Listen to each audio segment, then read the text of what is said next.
ओम नमो नारायण जी। देखिए, संत कहते हैं कि पत्थर पूजे हरि मिले, पत्थर पूजे हरि मिले तो मैं पूजूं पहाड़, इससे तो चाकी भली जैसे जैसे पीस खाए संसार। कबीरदास जी कहते हैं कि यदि पत्थर पूजने से, मूर्ति पूजा करने से भगवान की प्राप्ति हो जाए तो मैं तो पहाड़ को ही पूज लूँगा, लेकिन ऐसा होता नहीं।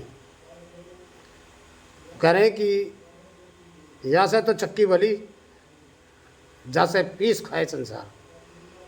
इससे तो चक्की है, चक्की कम से कम पीस पीस करके अनाज तो खा लेते हैं, उससे मूर्ति से क्या होगा।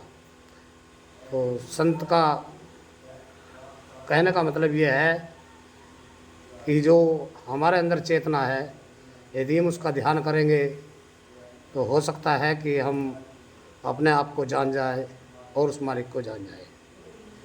क्योंकि संत कहते हैं कि ईश्वर अंश जीव अविनाशी, कि जो जीव आत्मा है, जो प्रभु की चेतना है, ये उसी प्रभु चेतना से प्रकट हुई है, हमारे शरीर के अंदर में विद्यमान है।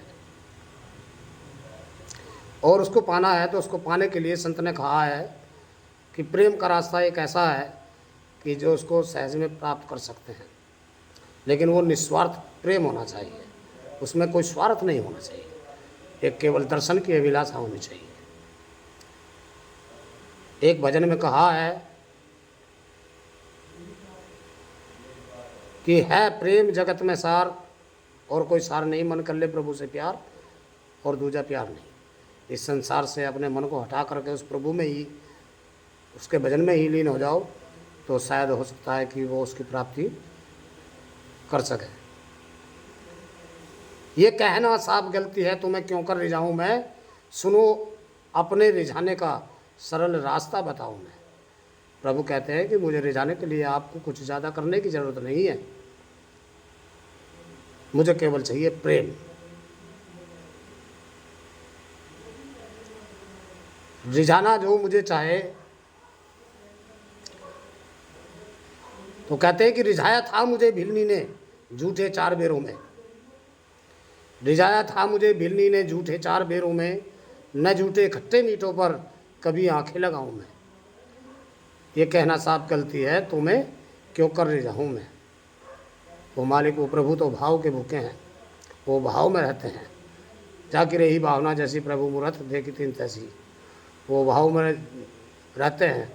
सबरी के भाव एक शुद्ध थे, सत्य थे, इसलिए प्रभु राम उनसे रिझ गए और उनके झूठे भेद भी खा लिए।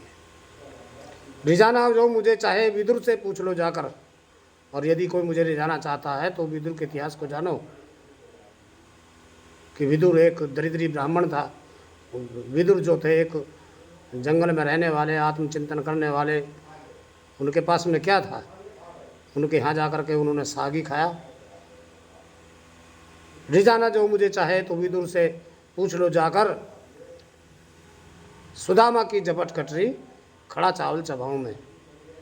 सुदामा एक दरिद्री ब्राह्मण थे, कृष्ण द्वारकाधीश थे, लेकिन उनकी बचपन की दोस्ती अजर अमर थी, निस्वार्थता की थी, एक दूसरे की हमदर्दी की थी, इसलिए उन्होंने उनके लिए सब कुछ किया।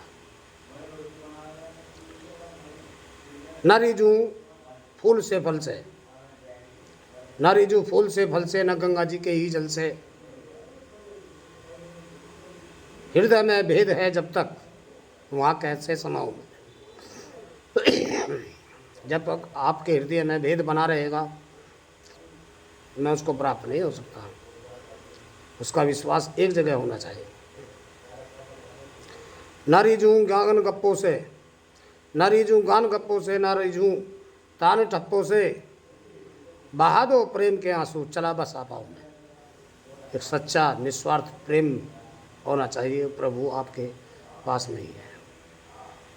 ना पत्थर का मुझे समझो, नरम हूँ मोम से बढ़कर, मुझे पत्थर का भी मत समझो, मैं तो बहुत नरम हूँ, मोम से भी बढ़कर। मोम को जरा सी सेक लगती है तो पिघल जाता, मैं उससे भी नरम हूँ। एक बार सच्चे मन से सद्भाव से उसे पुकारो तो सही।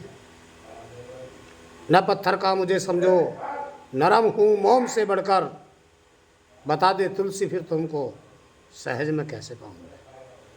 तो इसलिए प्रभु को पाने के लिए एक प्रेम का रास्ता है, सच्चा प्रेम होना चाहिए, उसमें निस्वार्थता होनी चाहिए। ओम नमो नारायण।